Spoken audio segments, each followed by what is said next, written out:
प्यारे बच्चों, good morning. बच्चों, आज की वीडियो में हम करेंगे कक्षा 10 विज्ञान विषय है बच्चों। अध्याय 2 है इसमें, अम्ल, क्षारक और लवण। तो इस अध्याय में हम विज्ञान के जो एग्जाम्पलर हैं उसमें ऑब्जेक्टिव टाइप या मल्टीपल चॉइस क्वेश्चन आंसर करेंगे बच्चों, जो वेरी इंपॉर्टेंट क्वेश्चन होते हैं और ये बोर्ड के एग्ज़ाम में ज़रूर आते हैं। तो सभी बच्चे इसको ध्यान से समझें और इनको याद करें बच्चों। जब तक याद नहीं होते तो वीडियो बार बार आप देख सकते हो। तो चलिए शुरू करते हैं बच्चों। इसमें पहला क्वेश्चन है आपके पास, देखिए पहले क्वेश्चन में क्या कहता है बच्चों कि क्या होता है जब एक परखनली में एक अम्ल का विलयन एक क्षार के विलयन से मिलाया जाता है। यानी जब एक अम्लीय विलयन जो है एक क्षारीय विलयन से मिलाते हैं तो क्या होता है बच्चों। तो इसमें आपके पास है, जैसे विलयन का ताप बढ़ता है तो विलयन का ताप भी बढ़ जाता है। दूसरा है विलयन का ताप घटता है तो विलयन का ताप नहीं घटता बच्चों, बढ़ सकता है। तो विलयन का ताप समान रहता है, लवण का निर्माण होता है। तो इसमें जो पार्ट एक है और चौथा पार्ट है जो फोर्थ, तो ये दोनों सही हैं बच्चों। ठीक है, तो आपके पास है ये। इसमें देखिए आपके पास आपके पास फर्स्ट और फोर्थ पार्ट डी में दिया गया है। तो जो डी में आंसर है बच्चों वो आपका आंसर सही है। ठीक है, तो डी आपका सही होगा बच्चों, फर्स्ट और फोर्थ पार्ट। फिर उसके बाद है आपके पास नेक्स्ट क्वेश्चन नंबर 2 पे चलते हैं बच्चों। तो क्वेश्चन नंबर 2 देखिए क्या कहता है ये कहता है कि एक जलीय विलयन लाल लिटमस को नीला कर देता है। तो निम्नलिखित किसके विलयन को अधिक्य में मिलाने पर यह परिवर्तन व्युत्क्रमित हो जाता है। यानी जलीय विलयन है वो लाल लिटमस को नीला कर देता है, इसका मतलब वो क्षारीय है। तो अब हमने नीला लिटमस लाल कराना है तो वो क्या होगा, उसमें हमें क्या मिलाना पड़ेगा। तो उसमें हमें मिलाना पड़ेगा बच्चों अम्ल। तो इसमें डी पार्ट है जो बच्चों, अगर हम उसमें अम्ल मिला दें, हाइड्रोक्लोरिक अम्ल। कौन सा अम्ल मिलाएं बच्चों, हाइड्रोक्लोरिक अम्ल मिला दें अगर, तो क्या होगा बच्चों, कौन सा अम्ल, हाइड्रोक्लोरिक अम्ल। जो फोर्थ पार्ट पे है ना, तो वो आपका आंसर है बच्चों हाइड्रोक्लोरिक अम्ल। ठीक है, तो नंबर 4 आपका सही है बच्चों। तो ये कर लीजिए। फिर क्वेश्चन नंबर हम 3 करते हैं बच्चों। तो क्वेश्चन नंबर 3 में देखिए क्या कहता है ये कह रहा है कि एक आर्द्र दिन में हाइड्रोजन क्लोराइड गैस के विचरण के दौरान गैस को, इसको थोड़ा छोटा कर देते हैं ताकि पूरा क्वेश्चन आ जाए। ठीक है, तो इसमें देखिए आपके पास है आर्द्र दिन है। आर्द्र दिन होता है जिसमें बूंद वगैरह होती है या नमी होती है वायु में। तो उसमें हाइड्रोजन क्लोराइड गैस के विचरण के दौरान गैस को सामान्यतः कैल्शियम क्लोराइड युक्त रक्षित नली में से गुजारा जाता है। तो रक्षित नली के लिए गए कैल्शियम क्लोराइड का कार्य है। यानी कैल्शियम क्लोराइड का क्या काम होगा बच्चों इसमें। तो इसमें आपके पास देखिए कैल्शियम क्लोराइड का कार्य क्या हो जाएगा। तो इसमें है जैसे मुक्त गैस को अवशोषित करना, ये नहीं होगा। गैस को नमी प्रदान करना, नहीं। गैस से नमी को अवशोषित करना, यानी ये क्या कहता है कि ये गैस से नमी को अवशोषित कर लेते हैं। तो इसका ऑप्शन नंबर जो सी है तो वो आपका आंसर है बच्चों, गैस में नमी को अवशोषित करना। ठीक है, तो सी पार्ट इसका आंसर है आपका। फिर उसके बाद है आपके पास क्वेश्चन नंबर 4। निम्नलिखित में कौन सा लवण क्रिस्टलीकरण जल नहीं रखता। यानी इसमें किस में क्रिस्टलीय जल नहीं है। तो इसमें देखिए आपके पास नीला थोथा होता है जो ब्लू विट्रोल, इसमें होता है हमारे पास H2O लगा होता है नीले थोथे में। बेकिंग सोडा, बेकिंग सोडे में Na2CO3 होता है बच्चों। ठीक है। Baking soda NaHCO3। तो वॉशिंग सोडा, इसमें भी H2 होता है, जिप्सम में भी H2 होता है। तो इसमें बेकिंग सोडा जो है इसमें H2O नहीं होता। तो इसमें आप ऑप्शन बी जो है वो कर लेंगे कि बेकिंग सोडा। ठीक है, तो इसका आंसर ये आ जाएगा बच्चों। अगला क्वेश्चन पे चलते हैं। तो आगे है बच्चों प्रश्न नंबर 5। प्रश्न नंबर 5 में देखिए, सोडियम कार्बोनेट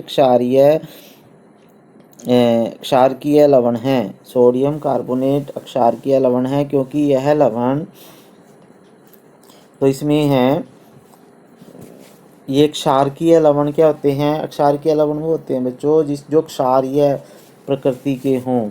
तो इसमें क्षारक ज़्यादा प्रबल होते हैं। तो इसमें प्रबल अम्ल, प्रबल क्षारक, तो ये तो नहीं होगा। बी में है दुर्बल अम्ल और दुर्बल क्षारक, तो ये भी नहीं है।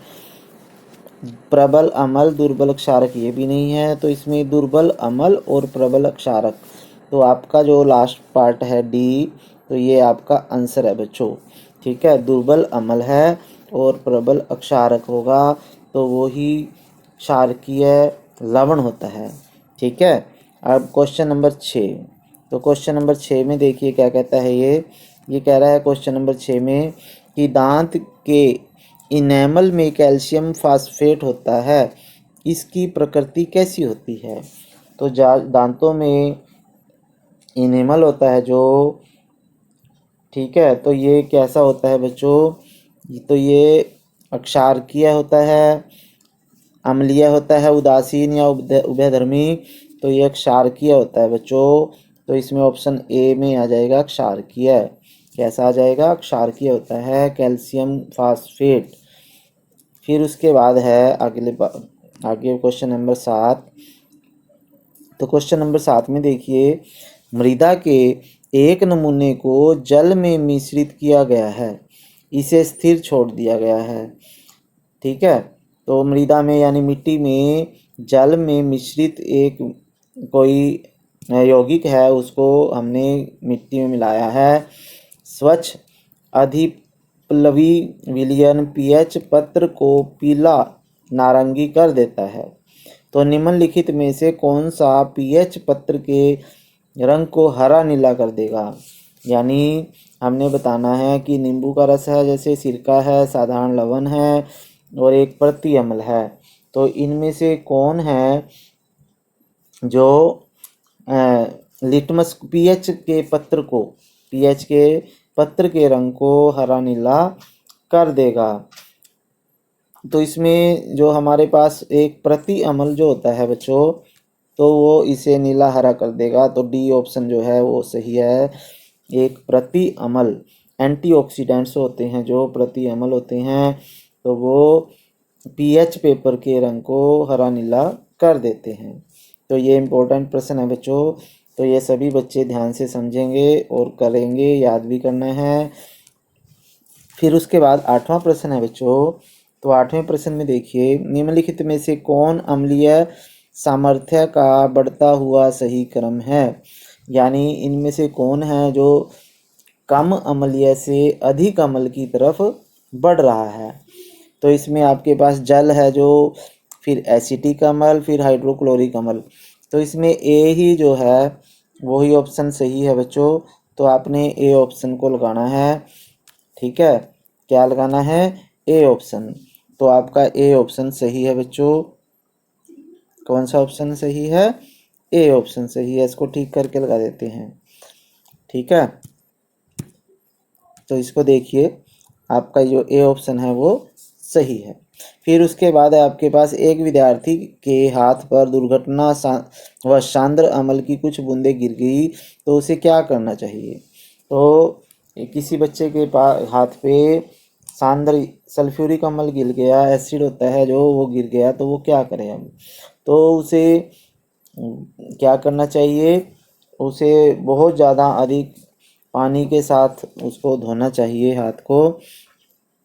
तो हाथ को लवणीय जल में धोए, हाथ को जल में अत्यधिक मात्रा में धोए और सोडियम हाइड्रोजन कार्बोनेट का पेस्ट हाथ पे लगा लेना चाहिए।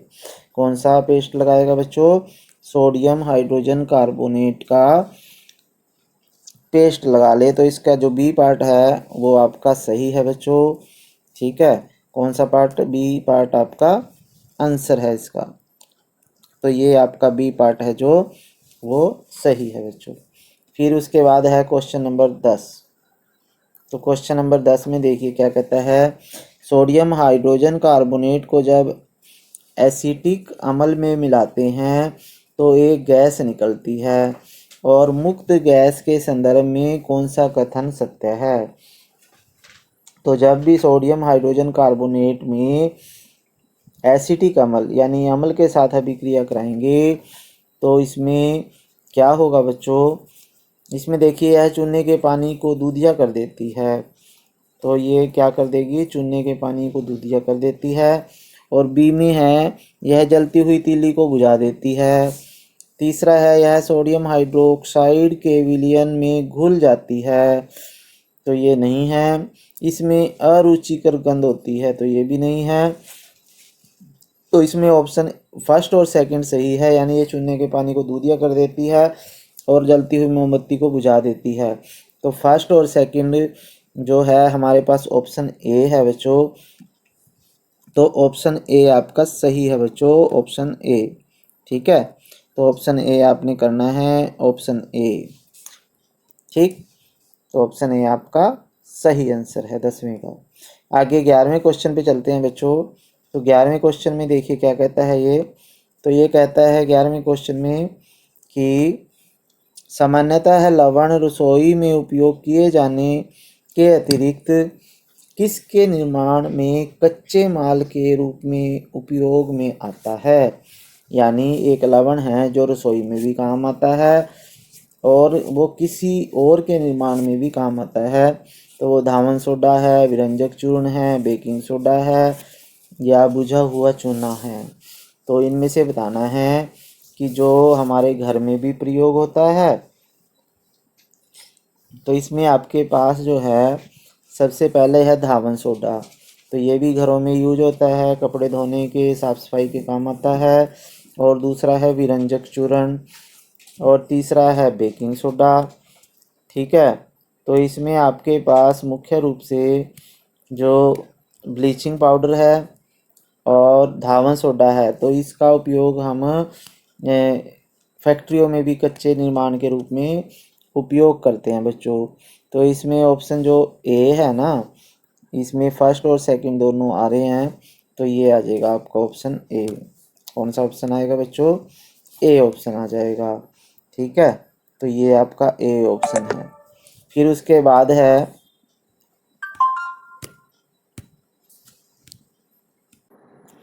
आगे बच्चों आपके पास प्रश्न 12। बेकिंग पाउडर का एक अवयव सोडियम हाइड्रोजन कार्बोनेट है, इसका अन्य अवयव क्या है? तो बेकिंग पाउडर से सोडियम हाइड्रोजन कार्बोनेट भी बनाया जाता है बच्चों। तो इससे और क्या बनाया जाता है? तो इसके बारे में आपने बताना है बच्चों।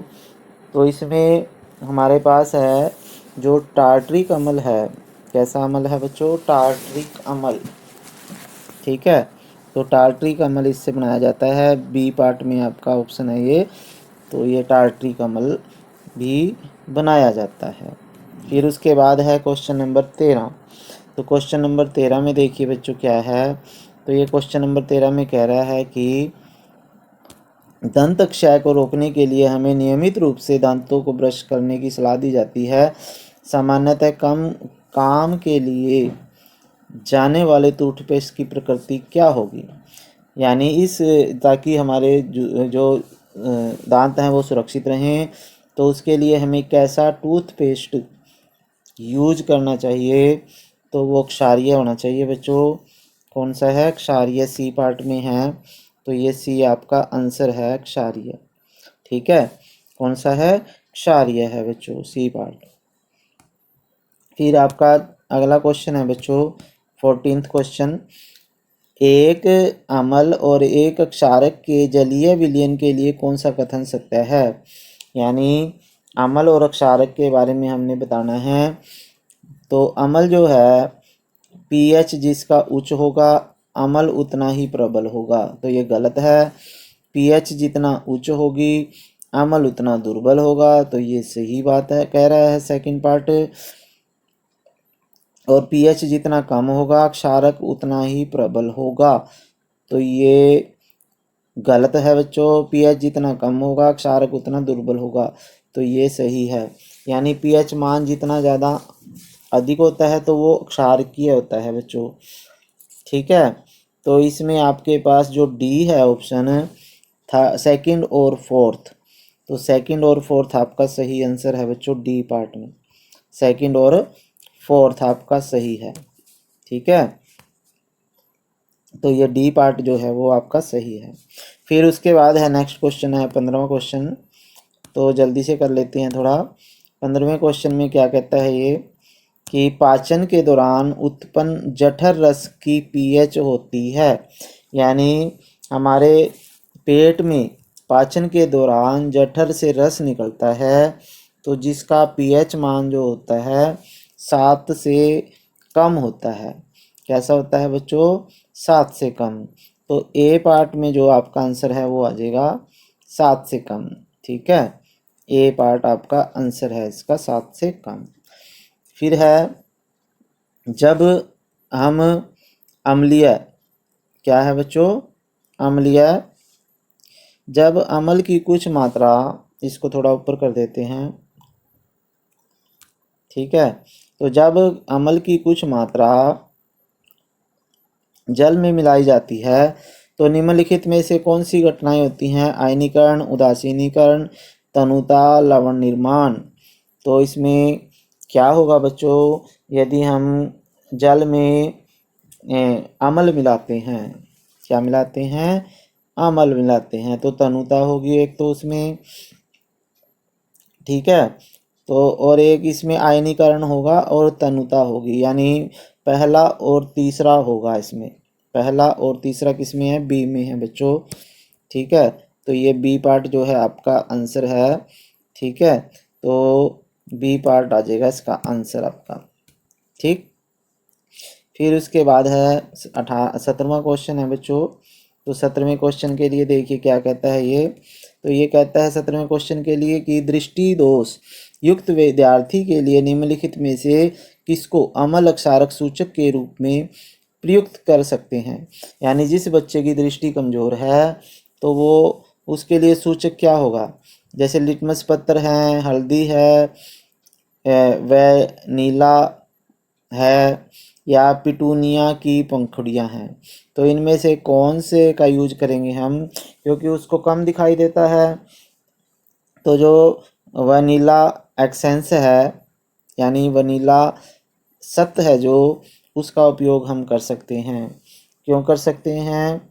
क्योंकि ये it can be used as acid indicator by usually inspired student, यानी इसका उपयोग हम कर सकते हैं जिनको कम दिखाई देता है, वहाँ पे इसका वेनिला सत्त का उपयोग कर सकते हैं, जो सी पार्ट में है बच्चों, ठीक है। फिर उसके बाद आपका है 18वां क्वेश्चन। 18वें क्वेश्चन में देखिए क्या कहता है ये कह रहा है निम्नलिखित में से कौन सा पदार्थ तनु अम्ल के साथ उपचार कर कार्बन डाइऑक्साइड नहीं देगा? यानी ऐसा कौन सा पदार्थ है जो अम्ल के साथ क्रिया करके CO2 गैस नहीं देगा? तो मार्बल भी देगा, चूने का पत्थर भी देगा, बेकिंग सोडा, और डी पे है चूना। तो जो चूना है डी पे वो नहीं देगा, बाकी सब देंगे बच्चों, ठीक है। तो इसमें आपके पास जो है चूना डी पार्ट में है जो, वो आपका आंसर है, ठीक है। फिर उसके बाद है आपके पास क्वेश्चन नंबर 19। तो क्वेश्चन नंबर 19, निम्नलिखित में से कौन सा अम्लीय प्रकृति का है?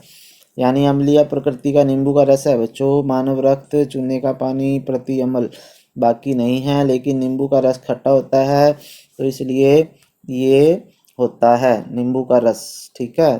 तो ए पार्ट आपका आंसर सही है, नींबू का रस जो है वो अम्लीय प्रकृति का होता है। फिर उसके बाद है आपके पास नेक्स्ट क्वेश्चन बच्चों।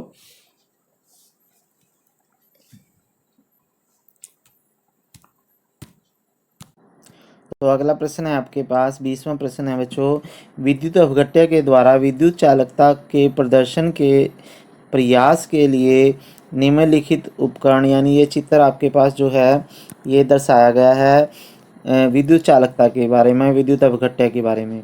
तो बल्ब नहीं चमकेगा क्योंकि विद्युत अपघट्य अमल नहीं है। बल्ब चमकेगा क्योंकि NaOH एक प्रबल क्षार है। ठीक है, तो इसमें आपने आंसर बताना है कि क्या होगा। तो इसमें बल्ब नहीं चमकेगा क्योंकि विद्युत अपघट्य अमल नहीं है। दूसरा है बल्ब चमकेगा यानी बल्ब जल जाएगा क्योंकि NaOH एक परबल क्षार है और चालन के लिए आयन उपलब्ध हैं। तो इसमें जो सेकंड पार्ट है, ठीक है, तो ये सही है। तो इसका जो सेकंड पार्ट है, तो सी पार्ट में जो है, सी पार्ट में ये कह रहा है कि ये सही है। ठीक है, तो सी पार्ट आपका आंसर आ जाएगा बच्चों, इसमें ये है सी पार्ट। ठीक, तो सी पार्ट में ये कह रहा है कि सेकंड वाला सही है। फिर आपके पास 20वां प्रश्न है, 21वां प्रश्न सॉरी। तो इसमें 21वें प्रश्न में देखिए क्या कहता है ये, गोल्ड को घोलने के लिए निम्नलिखित में से किसका उपयोग किया जाता है। तो जो सोना होता है, गोल्ड होता है, उसको उसकी धुलाई करते हैं ना, तो उसके लिए एक्वा रिजिया एक आता है, तो ये स्ट्रॉन्ग एसिड होता है। तो इसमें आभूषणों को धोया जाता है जिससे वो नए दिखाई देने लग जाते हैं, लेकिन उसमें धोना नहीं चाहिए क्योंकि उससे जो सोना होता है उसका वजन कम हो जाता है। ठीक है, फिर है which of the following is not a mineral acid, यानी निम्नलिखित में से कौन एक खनिज अम्ल नहीं है। तो कौन खनिज अम्ल नहीं है इसमें, तो हाइड्रोक्लोरिक अम्ल भी है, सल्फ्यूरिक अम्ल है, नाइट्रिक अम्ल भी, ये तीनों खनिज अम्ल होते हैं, लेकिन सिट्रिक अम्ल नहीं होता। तो सिट्रिक अम्ल जो है खट्टी वस्तुओं में पाया जाता है, जो खट्टी चीज़ें होती हैं ना, जैसे नींबू है, संतरा है, तो इनमें सिट्रिक अम्ल पाया जाता है। तो बी है इसका आंसर है सिट्रिक अम्ल। फिर आपके पास 23वां प्रश्न है, निम्नलिखित में से कौन सा क्षारक नहीं है, यानी कौन सा क्षारक नहीं है। तो इसमें NaOH है, KOH भी क्षारक है।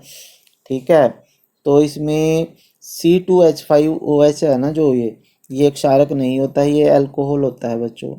ठीक है, लास्ट में डी जो पार्ट है आपका वो क्षारक नहीं है। C2H5OH इथाइल अल्कोहल होता है ये। फिर आपके पास है क्वेश्चन नंबर 24, निम्नलिखित में से कौन सा सत्य है कौन सा असत्य है। तो ये बताना है आपने सत्य है या नहीं। प्रत्येक धातु कार्बोनेट अम्ल से अभिक्रिया कर लवण, जल तथा कार्बन डाइऑक्साइड गैस देता है। तो इसमें आपने सत्य और असत्य बताने हैं। तो जो प्रत्येक धातु कार्बोनेट होते हैं वो लवण, जल और कार्बन डाइऑक्साइड गैस देते हैं, तो ये सही नहीं है। फिर उसके बाद है कौन सा सत्य नहीं है। तो पहला सत्य है, दूसरा है प्रत्येक धातु ऑक्साइड जल से अभिक्रिया करके लवण और अम्ल देता है, तो ये गलत है। बी वाला जो पार्ट है वो गलत है। कुछ धातु अम्लों से क्रिया करके लवण हाइड्रोजन गैस देती हैं, ये सही है। कुछ अत्यधिक ऑक्साइड जल से क्रिया करके अम्ल बनाते हैं, तो ये भी सही है, लेकिन इसमें बी पार्ट है जो बच्चों वो गलत है। ठीक है, तो आप बी पार्ट पे आंसर लगाओगे कि ये गलत है। ठीक, इसने पूछा था कौन सा गलत है। फिर उसके बाद आपने मिलान करना है 25वें क्वेश्चन में। क्वेश्चन नंबर 25 में कॉलम ए को कॉलम बी से मिलान करना है।